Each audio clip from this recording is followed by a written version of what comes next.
Are we recording?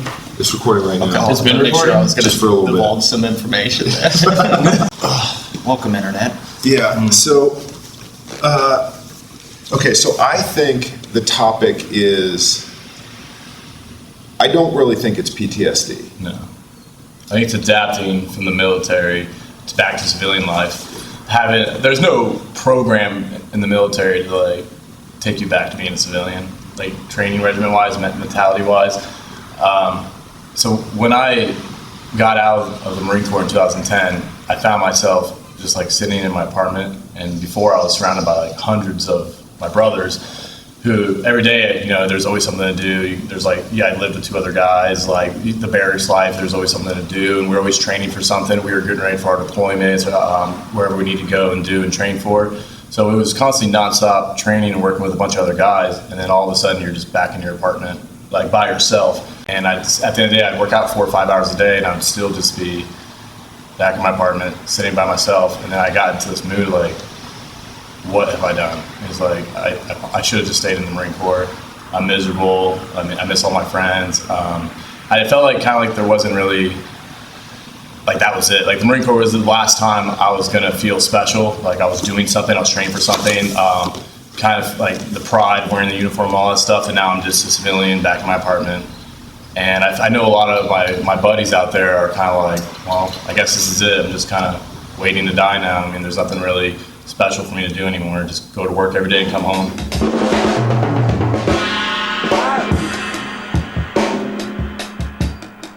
So I looked into jiu-jitsu because I really loved grappling and wrestling in the Marine Corps. So I found Helson Gracie. So my friend referred me to Helson Gracie, and I came to the gym and I was hooked. Ever since I started rolling with you guys and I met you guys, I was like, from day one, I was like, this is it. Because I was with a bunch of guys that were training for tournaments. They were training to get better at their technique, their skill. And I think that's what, as Marines, we miss when we get out is training for something. Like our brains are meant to keep training, get better at our skills. And to prepare for a tournament is just like preparing to go on a combat deployment. It's like you're getting ready to fight somebody. And learning new skills, learning more techniques, kind of gave my brain something to replace what I lost from the Marine Corps. So when I started training jiu-jitsu, that's when I kind of felt like, all right, it's good to be home now. Like it's comfortable to be home now. Remember that old trip that we did?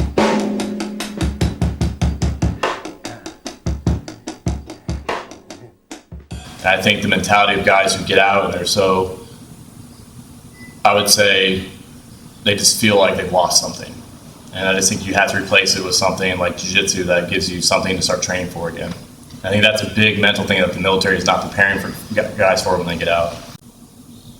Being like when you get out of the military and you're back in the apartment, like there's a lot of like built up anger and anxiety just from going on combat tours or like constantly being messed with in the infantry and doing your training regimen, like the hazing and all that stuff. I mean, you kind of already got some anger, so you need an outlet to like get all that stress out, which is training and being with other people to train with. And the mentality of like jiu-jitsu guys has like a real similar mentality to the guys training to go over to combat, because we're training to fight people. You know, fighting to the fake death is what we do in jiu-jitsu. Like, you know, I'm putting my life in your hands, and there's not a lot of civilians that have a job or CrossFit or something like that where they're like putting their lives into their partner's hands. So I think there's a lot of similarities. Because in the Marine Corps, I'm trusting the guy behind me and in front of me. It's just like in jiu-jitsu, I'm trusting the guy not to like break my arm or break my neck. I think that's the important thing, the camaraderie that comes with, I'm going to say jiu-jitsu, but I think there's a lot of positive avenues that can go. We're a little biased with jiu-jitsu because it's there, and I think it's an easy one that has that. But you know, I've seen some people with CrossFit and other hiking, shooting, whatever it is. But you need to find that positive outlet that gives you also that group sense, that structure that existed in there. And more specifically, both of us are infantry guys, and there is that hazing, that idea of we're preparing for war. War is terrible. And coming back from that, if you're used to all of that prep is to deal with hell as you come back to heaven. The U.S. will say this because being around the rest of the world, we have things fucking great here. We got the E on that one. Sorry.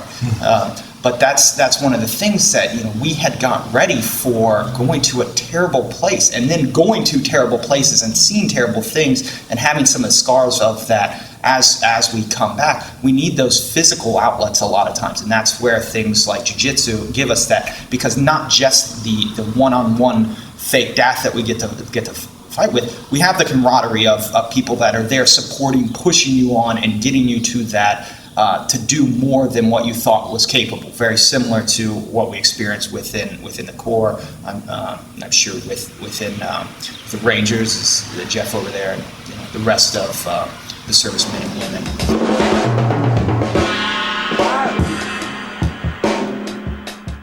My goal is to have new stories to tell every day. So I don't want to tell the same old Marine Corps stories over and over again when I meet new people. I want to talk about my jiu-jitsu tournament, my dog, how he's doing on narcotics training or search and rescue, stuff like that. How I'm training new clients now with puppies, or like now I'm starting the Columbus Police Academy soon, and then I just got hired with Hilliard Police. So I'm constantly trying to make a better story in my life, and I just don't want Marine Corps to be the only story I have, because I feel like if you stay in that storytelling mode where you're just constantly talking about the past, then how can you move forward to the future if you're constantly referring to the past? You need to set other things that I need another cool story to tell. All right, well, I'm going hiking to West Virginia, and that's gonna be my next story I'm gonna tell to people. Or I was like, I got a jiu-jitsu tournament coming up in New York, that's gonna be my next story I want to tell someone. So I'm constantly trying to better my life goals and stories. So I think that's a big deal.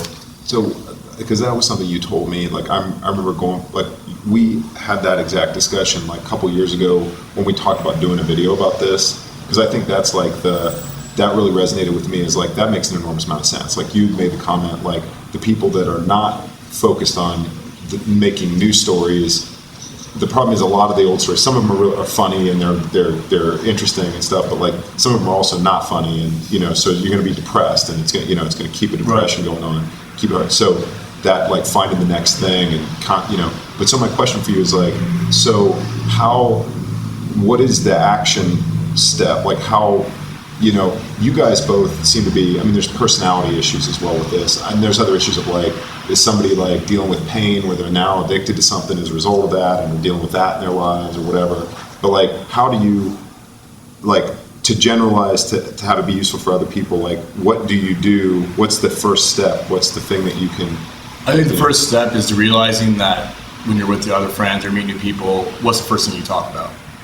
Oh, I was in the Marine Corps, I was in Afghanistan, blah, blah, blah. Some people unload that on someone very quickly, and they're like, oh, wow, thank you for your service. It's and you're constantly, then you start telling the stories, and then they're maybe dark, or you're hung up on the stories that may constantly be on your mind, and the ones that what we're trying to fix and repair is we want the new good stories. We want new stories. Not that there isn't good stories in the Marine Corps and hilarious times we had together, but I think the thing is recognizing it and then being what do you like to do on the outside? One of my buddies got into blacksmithing, and he makes knives out of railroad spikes and all that stuff. And if you want to perfect blacksmithing and create stuff, that's a hobby, and that's a real something to get into. I got into archery a little bit. I loved it. I was doing recurve. I started doing outdoor recurve tournaments, stuff like that. It's just getting out there and just going and trying. I got started the archery because I have a Marine buddy down south. He invited me to come to a little 3D archery tournament. And I said, yeah, I'd love to come. So I just came down there with him, and that's what he got into. Now he does 3D archery. So I think it's just realizing that you're on this repeat of the same old stories, and you're well, what have you done lately to make a new story? And if you can find anything that, one of my buddy Droz, he's doing this, he's taking veterans out on canoeing and camping trips, kayaking, going hiking. So his thing is now Outward Bounds kind of stuff. He's now working, I think, with Outward Bounds. He's taking veterans out there and getting them out into groups of veterans, and they're all going canoeing and camping together. And then it's kind of a little deployment for them out in the woods, and they're messing around doing marine stuff, digging holes. So I think the major issue is the structure that exists while you're in the military is one thing, and as you transition out, you're so used to that it's there. So you have to take responsibility and take initiative and go do that. But that journey is incredibly difficult on an individual basis. So you have to search out those networks. This journey and having the support structures are important, and there's a lot out there You just have to, or we have to as a group, make them more available or more ready. That's where I think the community jiu-jitsu is a perfect one. You know, when I go to the VA, I know that some facilities are better than others at promoting these, the wounded warrior, whatever. There are a lot of things out there, but ultimately what it comes down to is the individual has to take that step, but there is a huge support network out there. So whether it's coming to finding out how to better promote that or make it available to the person, that's what needs to happen, because there's so many. You know, I was 23 years old once I got out. I obsessed and just went into schooling. So I was like, that was where my channel went, and I went that way. So it was a little bit easier for me because all of my focus shifted, and I just took that structure and I applied it to school. And then went that way. So it's as you go in, you want that support structure that's there, and you need that schedule, that organization that you're used to. So when I'm in the Marine Corps, I wake up at 5:30. I got formation at 7:30. We go work out, go do this, and we've got to go do whatever. Like my day is worked out right there. And so you're so used to that when you come out, you're like, oh shit, I'm free. What am I going to do? And then it's like, oh, if I don't have anything planned, then it gets sort of depressing, and you reflect back on oftentimes not the good things, the bad things, and it's just a circular downward, and then it often leads to drugs or alcohol, and you're in that quicksand, and it's just harder to climb out. So it's, you know, finding those avenues where you can have those positive influences and the support structure to give you good things and create the, you know, what's going to be good for your life going forward. Yeah. Coming back to the jiu-jitsu thing, I mean, I think everybody's being careful not to suggest it's the only option, blah blah blah blah, oversell it. But I think it's actually a really, really good option when you talk about the disconnection from civilian readiness for the humor and the kind of a culture of being dicks to each other a bit, but in a positive bonding way, right? Like, you can definitely find that. I found that a little earlier, right in this section of Matter here, thanks to the present company here. But it's like having a community. So you show up, and it takes a little bit because you got to come back again, because nobody wants to bond with the person who's there 2 classes and never comes back again, right? So you got to commit a little bit to showing up. But then there's, over a period of time, you're starting to connect with people, a lot of different backgrounds. You've got everything from military, police, but college student females to Fred's an executive at Nationwide. You know what I mean? Eye surgeon over here. Eye surgeon, yeah, exactly. I think of him more violently than that. It definitely helped me. Keanu Reeves in the corner. Yeah. It definitely helped me mix better with coming back with civilians, military civilians, because had the same mentality rolling with you guys and grappling and the humor and how we can be dicks to each other on the mat and stuff like that. And then you're still civilian, so you start talking to me about your personal lives, and I get to take that in, and I get to learn how to actually talk to civilians again, and not be rude and offensive. So it's kind of this all the personalities on the mat also helps you kind of come back over to the civilians.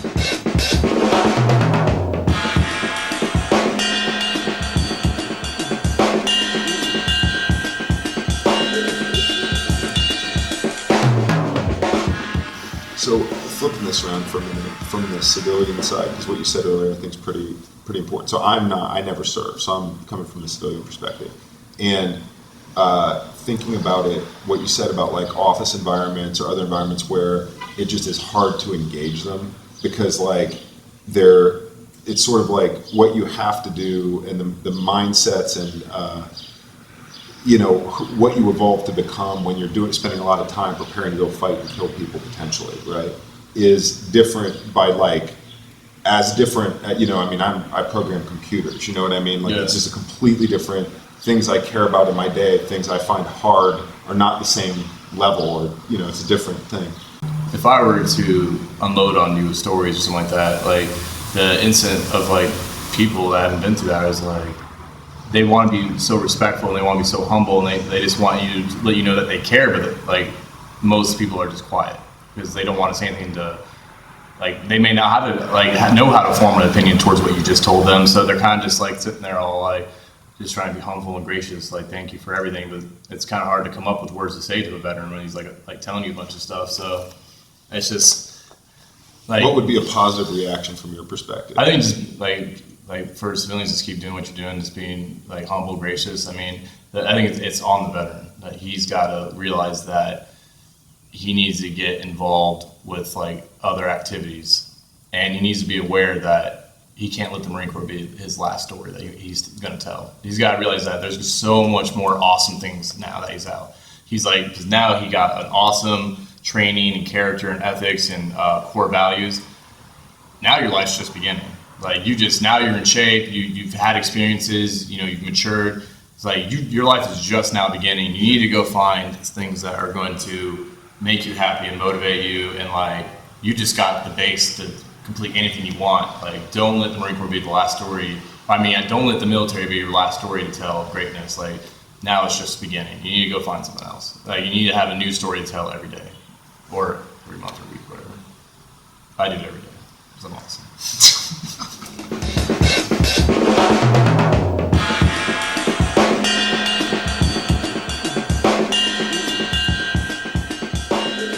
Do jiu-jitsu. Do jiu-jitsu. I mean, really, like, Yeah. it's Well, I will say, like, another random story was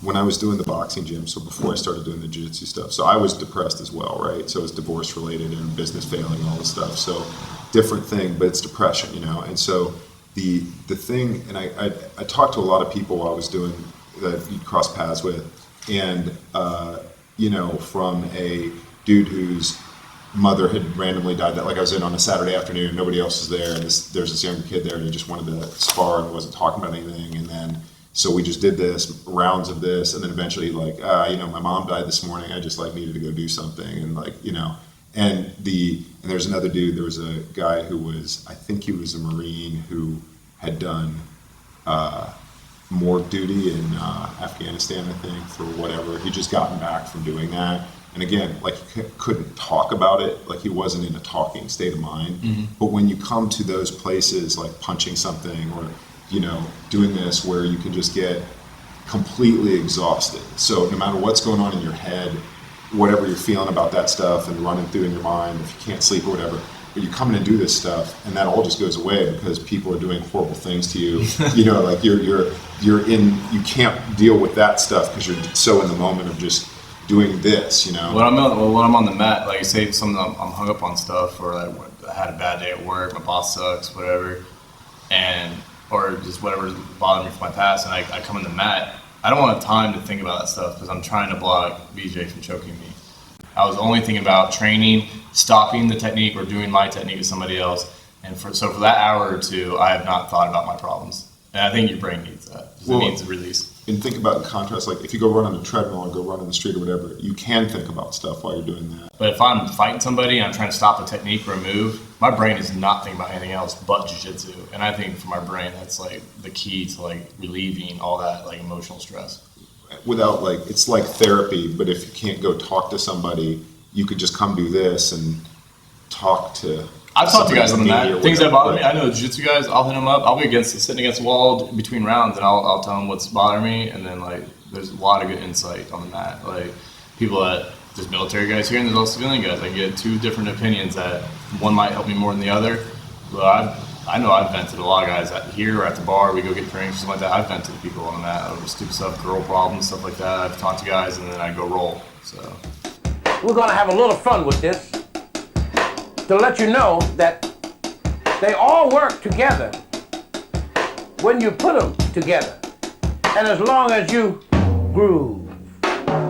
It's like the most articulate I've ever heard Big Sean. Yeah, get him going. He's like, who knew? I blacked out. What happened? We're gonna go over, have a couple drinks, and come back and do round 2 of it. Yeah. There's Jeff Brendo. I feel like this should end with just a camera pan over. Rangers movie. Yeah. We know the old idiocy. You were a sergeant, staff sergeant? Sergeant.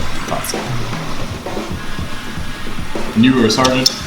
Yeah, I got promoted on terminal leave, so I never really got to use my sergeant power That's as the well. same with me and corporal though. That's how I got corporal. Technically a terminal lance.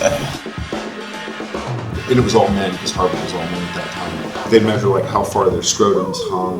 Like, I mean, they'd ask them psychological questions. I'm not I kidding. did Like not follow family. this. Yeah, no, like deep, like the goal. I shouldn't have led with that. All right.